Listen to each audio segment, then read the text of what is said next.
If you ever think you've sinned so badly that you can't come to the Lord or go to the Lord and confess your sin, then read Psalm 38. In Psalms 36 and 37, we see that God makes a clear distinction between those who are righteous, those who have surrendered to Him, that is, the Son that He will uh, institute as the eternal King, and those who stand against Him, that is, the Son. David represents and stands in the place of that Son, as we've seen throughout the Psalms, because David is the anointed one out of which the Son would eventually come. We see that in view of Psalms 36 and 37, that Psalm 38 in some sense picks up on the need to recognize that, or at least David does, that he needs to confess his sin.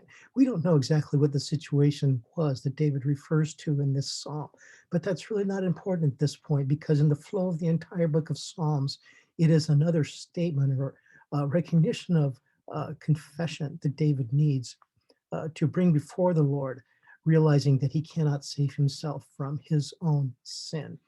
You see, or you can see that I have placed two versions, Bible translations here regarding this psalm, the New International Version on the left-hand side and the English Standard Version on the right-hand side. I have not yet done that to this point, but I thought it would be interesting for this particular psalm so that you can see two versions, how they express essentially the same thing with similar words and how each illumines the other.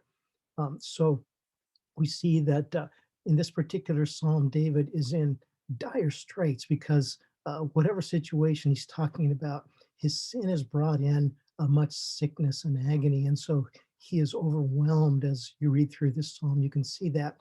And so you can see at the beginning how he asks the Lord not to rebuke him. We can see that he uses various images as to the pain and struggle that he's going through. We can see that David recognizes that God's wrath, so to speak, is upon him because of his sin. So David is expressing his recognition that he knows he is responsible for the way he has sinned. And he is so overwhelmed that he is about ready to collapse, or even worse, he's on the brink of death, it seems like, because of the gravity of his sin. Now, I've pointed out or tried to suggest over and over again that the Psalms are like a mosaic of the Christ to come. And we look at the psalm and you might ask, well, how could this be a psalm of Jesus? How could this represent Jesus's stand before the Lord? Because we know, as expressed in 2 Corinthians chapter 5, that Jesus was not sinful. And in Hebrews 4, we are told that despite whatever temptations Jesus faced, he did not sin. And so this particular psalm is a thorough confession of the depth of David's sin.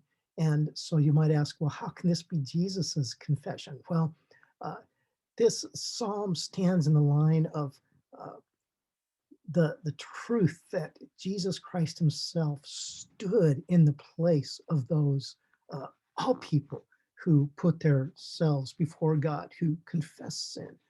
Uh, even the confessions themselves fall short of uh, what God requires in order to receive his forgiveness. And so this psalm gives a voice, as to all the psalms, as to the Messiah himself, as if, and in fact he did, as we see in 2 Corinthians 5, as if he stood in our place.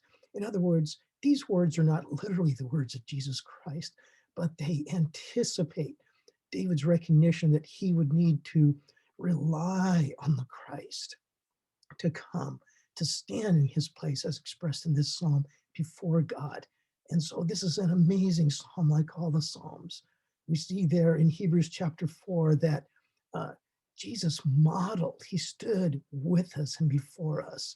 And that, as expressed in this psalm, Jesus was able to empathize with such pain, such struggle, and he brought such struggle before the very God of the universe, who has given us, the entire world, the opportunity to come to him, to confess sins and be at peace with God.